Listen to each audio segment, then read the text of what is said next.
Hello, everyone. Um, I'm very happy to be here to talk on this topic, which is that sharing the pains of the refugees.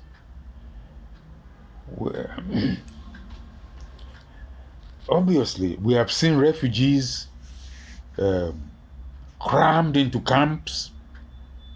Uh, we have seen refugees being rescued from boats.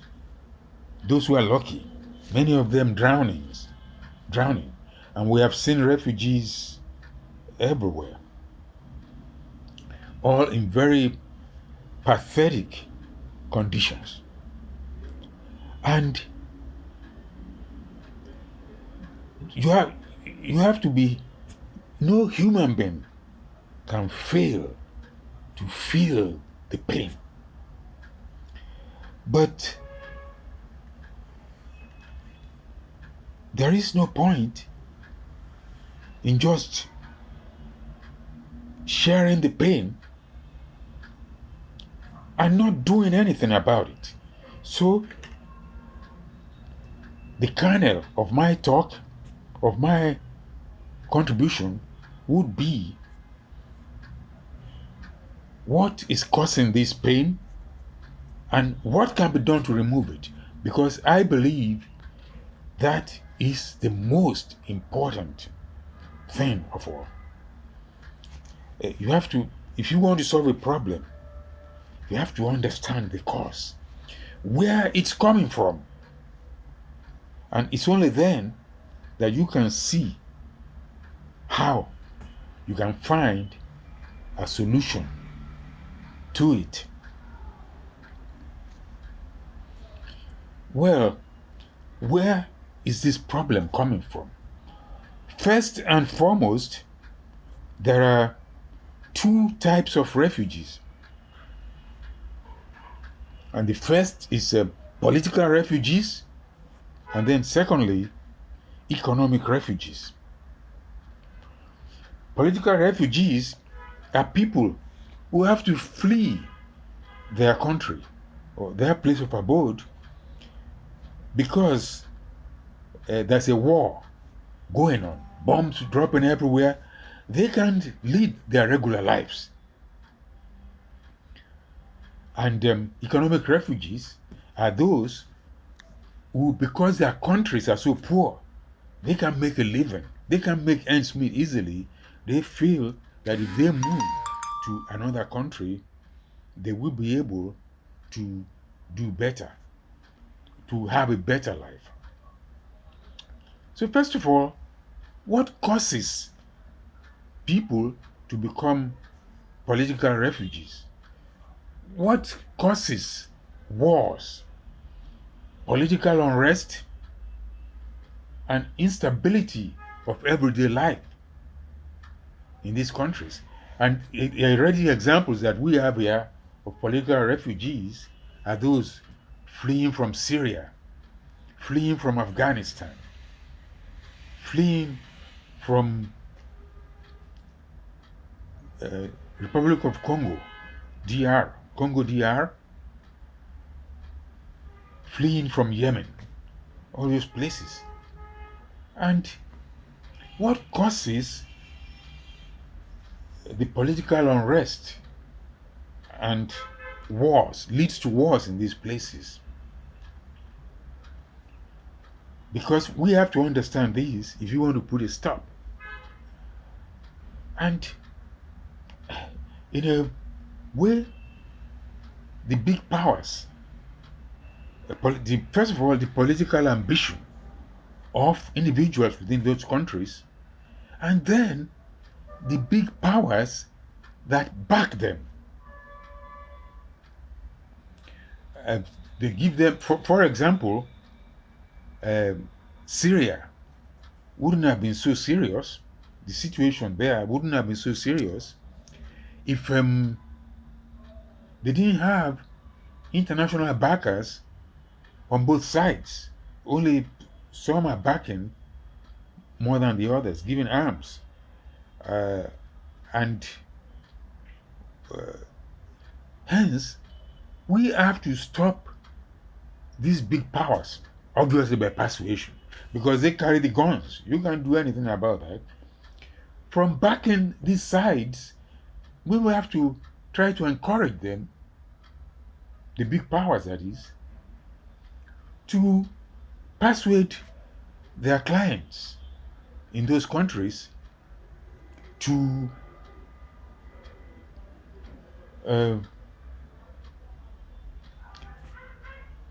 find peaceful solutions and not to be too ambitious, not to want to be in power forever. And until we do this, like Yemen, there are sides.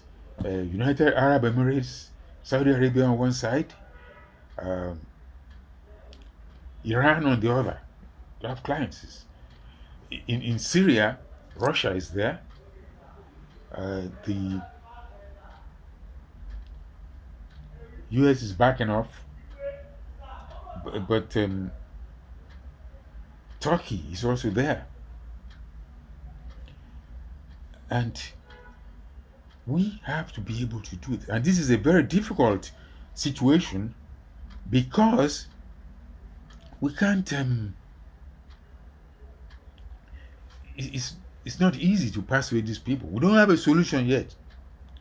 And the United Nations can't give us a solution. They usually draw attention. This is happening. This side is happening. Let it not happen. They don't have the power, the real power, to put a stop to these situations, even though we now have the ICC in The Hague, who, by holding these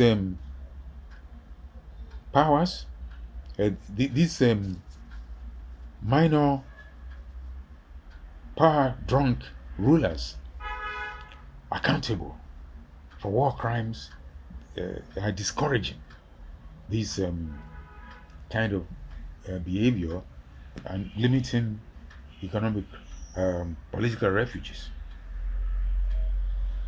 Second, and more important in fact, are the economic refugees.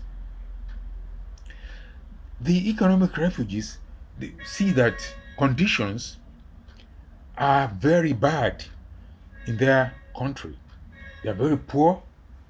They can hardly put together a single meal a day. And they find that if they move to the more developed, richer countries, their situations would improve. But we must also try to understand how this started. The poverty. What is responsible for the poverty, and what is making it difficult for the poverty to be alleviated? We can use Nigeria as an example, and we will see that the big economic bodies and the world scene, like the International Monetary Fund, IMF, World Bank, and the World Bank, they have contributed a lot to the causation of this poverty. For example, let's take Nigeria. And if we want to stop the flow of economic refugees, we have to do something about the IMF and the World Bank. Let's take Nigeria, for example. In the 1970s, the Nigerian currency, the Naira, was almost twice the strength of the US dollar. Of course, there was a lot of bad governance in Nigeria, and a lot of embezzlement of funds, putting them in foreign banks by the rulers. And that definitely has contributed to the poverty that we have in Nigeria. But then what happens? These bodies, after these people, our leaders have ruined the economy. These economic bodies now come in. The IMF, the World Bank, they are prepared to lend these same leaders some money to improve the situation, so that their economies will not totally collapse. And they come in with conditionalities. And when they come in, like in 1985, for example, IMF and World Bank were prepared to lend Nigeria money. But the conditionalities were that the Nigerian currency must be devalued, such that, and this is what has been happening all along, such that the Naira, which was almost twice the strength of the US dollar in the 1970s, today is about 1/500th. That is, you now exchange the dollar at 450 naira to the dollar. 450 naira to the dollar. And what effect does this have on the local people? They now find that if they go to find their way to these more developed countries and go and do menial jobs there, like washing dishes in an hotel, which is what many of them do. If they go and do this, they would be whatever they earned, whenever they bring it back to Nigeria, they are going to exchange $1 for 450 naira. And a small fraction of what they've earned there will be enough to sustain their family, to do all the, to maintain their families, to survive. Hence, even people who are very educated, who have white-collar jobs here, they now try to find their way to the United States, to Canada, to England, Germany, to wash dishes, so that they can have a good income, they can survive better. And this is the reason why they are all Africans, Asians, Latin Americans, they're all scrambling to get into these wealthier countries. And so, if we can find a system that can give them a reasonably strong currency in their countries, they'll be quite happy with a reasonable job there, because at least they will be able to sustain themselves on that. But otherwise, they are all going to flock over to those industrialized countries. And now, that is why the IMF is important. The world of economics today is in a shambles. They are not able to give us a formula to uplift these economies, so that people won't have to flock to those. All they come and say, devalue. And the way they do it, they will say that the value of the Naira, but like they came at that time, they said that the price of fuel in Nigeria was so much cheaper than the price of fuel in the United Kingdom and the US, and therefore the price of fuel must go up. Whereas Nigerians don't earn 1/100th of what people earn in the US, 1/50th of what they earn in the UK or Germany. And therefore, you have to balance all these things. You have to balance them uh, when you, as a in a holistic manner when you make these economic decisions. And that is why today Nigerians are trying to find their way, not just Nigerians, in Libya, cross the desert, get into Europe so they can wash dishes. But if they can, we can have a system where the currency can be reasonably stable, people can have jobs in these other countries, then it might be better.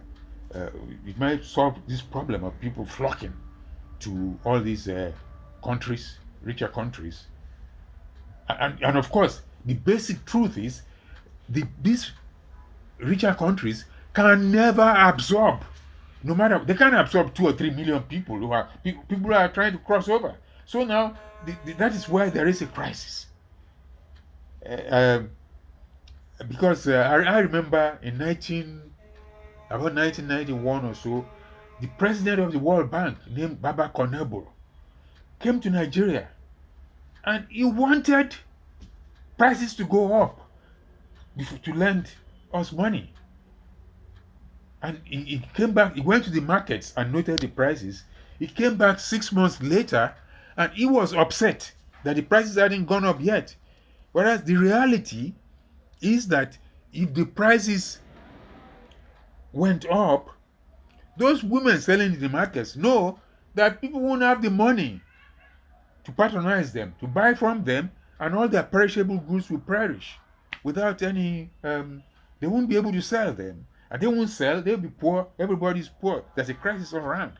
And that is why in the world of economics today, we need to have a paradigm shift that considers the income of the people in the poor countries vis-a-vis the prices the World Bank and the IMF want to impose. And that is the only way we can have people staying in their countries. And also if the countries, the well-off countries invest in a positive way, such that they can create jobs in these countries, then we will be able to keep, most people will be able to stay in their countries and do something there, and then this problem of immigration, and it's causing problems over there too. In Germany, the far right bodies are springing up. In the US, in UK, they're not happy if too many people come over, and that's a sociological fact.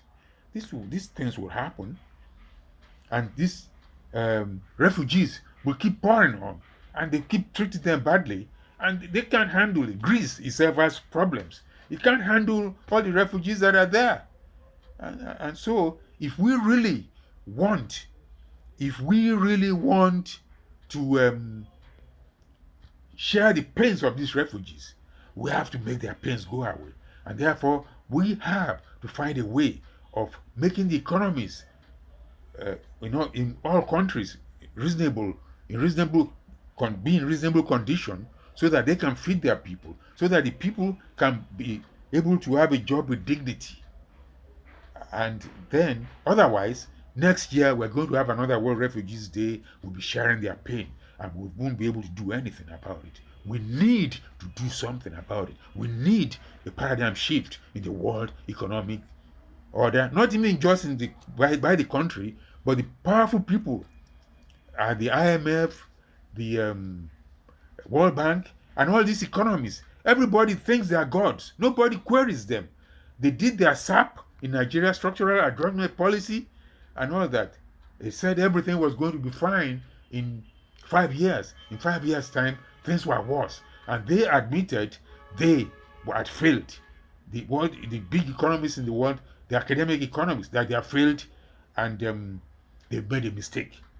So we need to really confront them. They need to give us a better economic order. Just like the engineers, they have improved their profession so much that when they build bridges, we are sure they won't collapse. When they build planes, we are sure they will fly us, they will get us there. Because I can assure you, if they did what the economists did, and everything is in a shambles, they will all be in jail. Thank you very much. I think I will stop there. Thank you very much.